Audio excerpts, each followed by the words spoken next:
যতটা সহজে কাউকে ভালোবাসা যায় অতটা সহজে কাউকে পাওয়া যায় না। যতটা সহজে মানুষকে ছেড়ে দেওয়া যায় ততটা সহজে ফিরিয়ে আনা যায় না। 3 জায়গা লজ্জা করতে নেই: খাবার খেতে বসে, ডাক্তারের কাছে গিয়ে, পড়াশোনা শিখতে গিয়ে। মানুষ বাঁচে অনেক আশা নিয়ে, মরে অনেক আফসোস নিয়ে। বাস্তবতার মাঝে মানুষ যেটি হারিয়ে ফেলে সেটি সময়, ক্লান্ত হলে যেটি হারিয়ে ফেলে সেটি শক্তি, আর স্বার্থের মধ্যে যেটি হারিয়ে ফেলে সেটি মনুষ্যত্ব। এক রাজা একদিন তার উজিরকে জিজ্ঞেস করলেন, আচ্ছা বলেন তো, অধিকাংশ মানুষ অসুখী কেন? উজির কিছুক্ষণ নীরব থেকে রাজাকে বললেন, এই প্রশ্নের উত্তরের জন্য আপনাকে একটি ছোট কাজ করতে হবে। রাজা বললেন, কি কাজ? উজির বললেন, আপনাকে একটি থলেতে 99টি স্বর্ণ মুদ্রা রাখতে হবে, সাথে একটি কাগজে লিখে রাখতে হবে যাতে লেখা থাকে থলেতে 100টি স্বর্ণ মুদ্রা রয়েছে। তারপর থলেটি রাতে আপনার কোনো কর্মচারীর ঘরের সামনে রেখে আসুন। রাজা উজিরের কথা মতো তাই করলেন। মুদ্রা ভরা থলেটি একজন কর্মচারীর ঘরের সামনে রেখে এলেন। কর্মচারী রাতে প্রকৃতির ডাকে ঘর থেকে বের হয়ে দেখতে পেলেন ঘরের সামনে একটি থলে পড়ে আছে। থলেটা ঘরে নিয়ে খোলার পর স্বর্ণ মুদ্রা গোনা শুরু করলো। গুনে 99টি স্বর্ণ মুদ্রা পেল, কিন্তু কাগজে লেখা 100টি স্বর্ণ মুদ্রা। আরও কয়েকবার গুনেও স্বর্ণ মুদ্রা 99টিই পেল। একটি মুদ্রা না পেয়ে সেই কর্মচারী ঘরের সবাইকে ঘুম থেকে উঠিয়ে স্বর্ণ মুদ্রা খোঁজার কাজে লাগিয়ে দিল।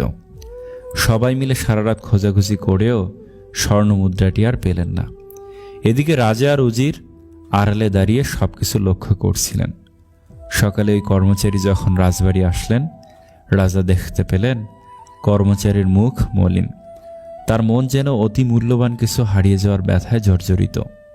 এবার উজির রাজাকে বললেন, রাজা মশাই, ওই একের জন্যই আমরা এত অসুখী। রব আমাদের যত কিছুই দেন না কেন, সবই হচ্ছে 99টি স্বর্ণ মুদ্রার মতো। আমরা যেগুলো নিয়ে তুষ্ট থাকি না, ধন্যবাদ জ্ঞাপন করি না। রব আমাদেরকে কি দিয়েছেন সেই হিসাব না করে আমরা শুধু অপ্রাপ্তি নিয়েই হিসাব করি। একসময় অপূর্ণতা এত বেশি হয়ে থাকে যে কি পেয়েছি তা একেবারে মনেই থাকে না। তখন সব দিকে শুধু অপ্রাপ্তি আমাদের চোখে পড়ে, আর মনে শুধু অপূর্ণতার হাহাকার। আমরা যদি রবের দেওয়া অসংখ্য প্রাপ্তির কথা মনে রাখি, তাহলে মনে অশান্তি থাকবে না, হতাশা আমাদেরকে স্পর্শ করতে পারবে না। তখন শুধু মনে হবে, সৃষ্টিকর্তা তো আমি না চাইতে আমাকে অনেক কিছু দিয়েছেন। বিশ্বাস করুন, আপনি অনেক ভালো আছেন, সত্যি অনেক সুখে আছেন। আপনি যদি একজন কর্মজীবী মেয়েকে আপনার জীবনের সঙ্গী হিসেবে চান, তবে আপনাকে মেনে নিতে হবে সে ফুল টাইম আপনার বাড়িতে কাজ করতে পারবে না। আপনি যদি একজন গৃহিণীকে আপনার জীবন সঙ্গী হিসেবে চান, তাহলে আপনাকে মেনে নিতে হবে যে সে আপনাকে আর্থিকভাবে সহায়তা করতে পারবে না। আপনি একজন স্টাইলিশ কর্মহীন মেয়েকে জীবনসঙ্গী হিসেবে চান, তবে তার লাইফস্টাইলের জন্য ব্যয় আপনাকে করতেই হবে। আপনি একজন সাধারণ মেকআপের স্তরে মুখ ঢেকে না রাখা মেয়েকে বিয়ে করতে চান, তবে আপনাকে মেনে নিতে হবে তার মুখের ছোট ছোট ব্রণের দাগ কিংবা গর্ত দেখে আপনি কোনোদিন তাকে বলতে পারবেন না, তুমি ওই স্টাইলিশ মেয়ের মতো নও।